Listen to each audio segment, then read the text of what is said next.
मुंगेर जिला के तारापुर विधानसभा क्षेत्र जमुई लोकसभा का हिस्सा है, जहां आज बुधवार को तारापुर लोजपा कार्यालय पहुंचे सांसद चिराग पासवान अपने जीजा अरुण भारती को लेकर। जमुई से ही चिराग पासवान सांसद थे और अब उन्होंने यह सीट अपने जीजा अरुण भारती को दे दिया है। इस कारण अपने क्षेत्र की जनता से आशीर्वाद प्राप्त करने तारापुर पहुंचे और 28 मार्च को जमुई लोकसभा के लिए लोजपा प्रत्याशी करवाएंगे नामांकन, जिसमें आने के लिए लोगों को दिया आमंत्रण। दरअसल एनडीए के सहयोगी लोजपा आज जमुई संसदीय क्षेत्र से अपना प्रत्याशी उतारेगी।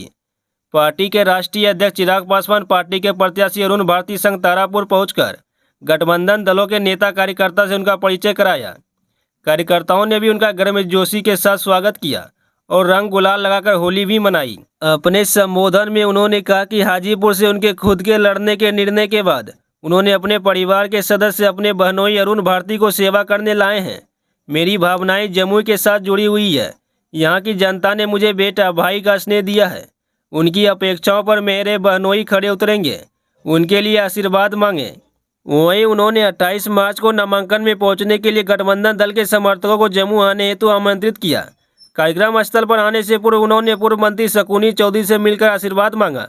वहीं तारापुर विधायक राजीव कुमार सिंह के आवास पर मिल उनके साथ आए मुंगेर भाजपा विधायक प्रणव कुमार, विधान पार्षद लालमोहन गुप्ता सहित हम बीजेपी, जेडीयू, राष्ट्रीय लोक मोर्चा संगठन के प्रभारी पदाधिकारी सहित बड़ी संख्या में कार्यकर्ताओं ने संबोधन कर प्रत्याशी को तन मन धन से मदद करने का आश्वासन दिया। कार्यक्रम की अध्यक्षता मुंगेर भाजपा जिला अध्यक्ष अरुण पोद्दार ने किया तथा संचालन चंद्रशेखर चौधरी ने किया।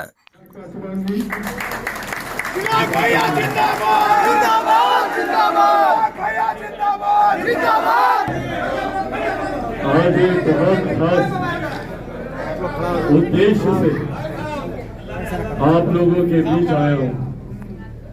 आज तक अपने लिए आता था, आज अपनों के लिए आया हूं।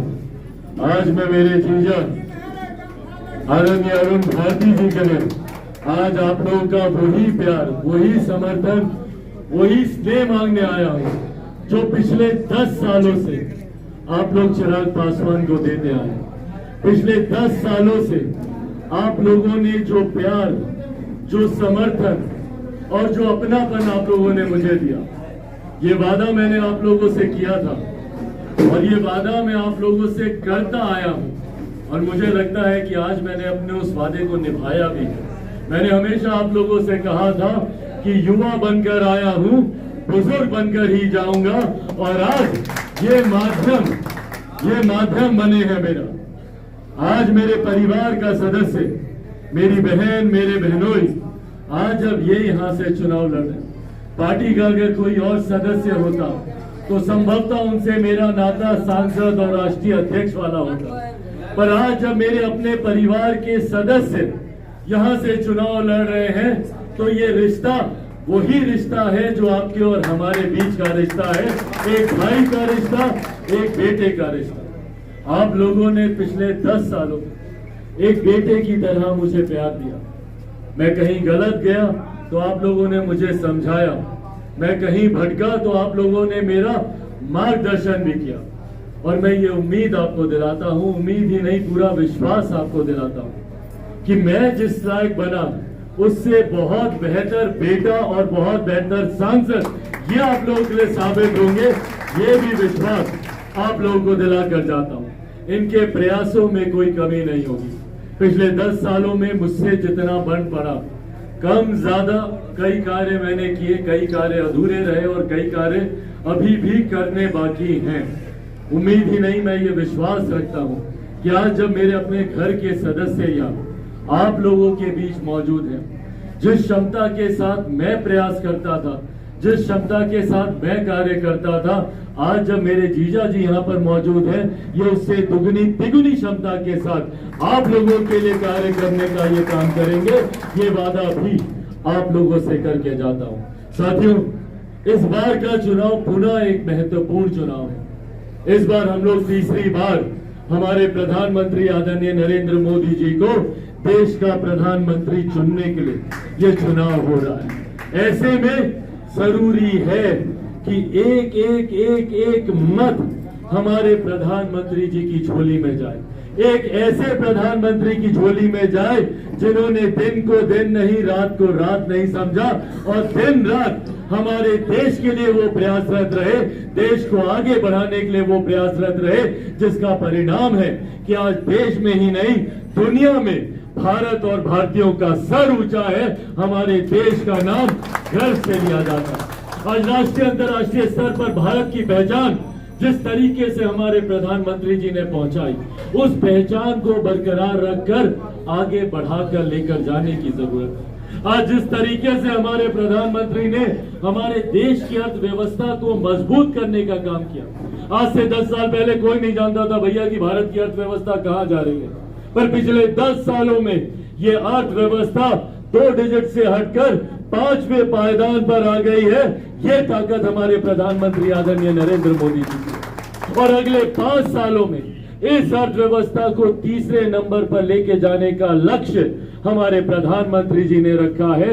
उस लक्ष्य में हम लोगों का योगदान होना जरूरी है, क्योंकि ये सिर्फ देश की अर्थव्यवस्था नहीं बढ़ रही है, ये हमारे प्रदेश का राजस्व बढ़ रहा है, हमारे क्षेत्र की आर्थिक व्यवस्था बेहतर हो रही है, प्रति व्यक्ति आय में इजाफा हो रहा है। इन तमाम बातों का असर सीधा उस गरीब परिवार तक पहुंचेगा जो आज भी संभवतः मुख्य धारा के साथ नहीं जुड़ पाया, पर हमारे प्रधानमंत्री जी ने पिछले 10 सालों में एक के बाद एक छोटे बड़े कई ऐसे कार्य किए। महिलाओं के लिए जहां उज्ज्वला योजना लेकर आए, तो वहीं इस बात को भी मेरे प्रधानमंत्री ने सुनिश्चित किया कि कैसे हम सब स्वस्थ रहे, हम लोग को स्वास्थ्य लाभ मिले। आयुष्मान योजना के तहत विभिन्न तरीके की और ऐसी परियोजनाएं जो सीधा घर तक हम लोग को लाभ देकर गई। ऐसे में आज मुझे मेरे नेता, मेरे पिता आदरणीय रामविलास पासवान जी भी याद आते हैं, जो अपने जीवन की अंतिम सांस तक प्रयास रहे कि कैसे उनके देश के, उनके प्रदेश के लोग मुख्य धारा के साथ जुड़े। ऐसे लोग जिनको आज भी मूलभूत जरूरतों के अभाव से जूझना पड़ता है, उनको कैसे उसका लाभ मिले। कोरोना का वो समय था जब देश की पूरी व्यवस्था ठप हो गई थी। ऐसे में जब हजारों किलोमीटर की यात्रा कर कर हमारे साथी दूसरे प्रदेश से पैदल चलकर आने के लिए मजबूर थे, ऐसे में मेरे पिता, मेरे नेता आदरणीय रामविलास पासवान जी ने उनके खाने की चिंता की कि उनको 2 वक्त का राशन कैसे मिलेगा। अपने स्वास्थ्य की चिंता ना करते हुए प्रधानमंत्री जी के पास गए और इस योजना का उन्होंने निर्माण किया, प्रधानमंत्री गरीब जन कल्याण अन्न योजना, जिसके तहत आज भी मेरे पिता के जाने के 3 साल के बाद आज भी देश की एक बड़ी आबादी 81 करोड़ लोगों को मुफ्त में राशन दिया जा रहा है। ये सोच आदरणीय रामविलास पासवान जी, आदरणीय नरेंद्र मोदी जी की रही। ऐसे में जरूरी है कि उनकी सोच को, गरीबों के प्रति उनके स्नेह को इसी विश्वास के साथ हम आगे बढ़ाते रहे। मेरे प्रधानमंत्री ने सरहद की भी चिंता की तो अंतरिक्ष की भी चिंता की। प्रधानमंत्री ने बुजुर्गों के स्वाभिमान की चिंता की तो युवाओं के जोश की भी चिंता की। ऐसे में जरूरी है ऐसे प्रधानमंत्री के हाथ को मजबूत करना, और खास तौर पर हम बिहारियों के लिए तो और भी ज्यादा जरूरी है, क्योंकि आज एक लंबे समय के बाद हमारे प्रदेश को डबल इंजन की सरकार मिली है। जहां देश का प्रतिनिधित्व मजबूती से हमारे प्रधानमंत्री कर रहे हैं, तो वहीं इस डबल इंजन सरकार का बिहार में प्रतिनिधित्व मेरे मुख्यमंत्री आदरणीय नीतीश कुमार जी कर रहे हैं। और आज की तारीख में इस गठबंधन को देखिए, 19 में गठबंधन हुआ था, 3 दल थे, पर फिर भी 40 में से 39 सीटें हम लोग जीते। आज सोचिए हमारे गठबंधन की ताकत कितनी बढ़ गई है। उस वक्त 3 दल थे, मुख्यमंत्री जी की पार्टी जनता दल यूनाइटेड थी, भारतीय जनता पार्टी थी, हम लोग की पार्टी लोक जनशक्ति पार्टी थी। पर आज इन 3 दलों के साथ साथ 2 और मजबूत दल और 2 और मजबूत नेता हम लोग के साथ जुड़े हैं, आदरणीय जीतन राम मांझी जी, आदरणीय उपेंद्र कुशवाहा जी।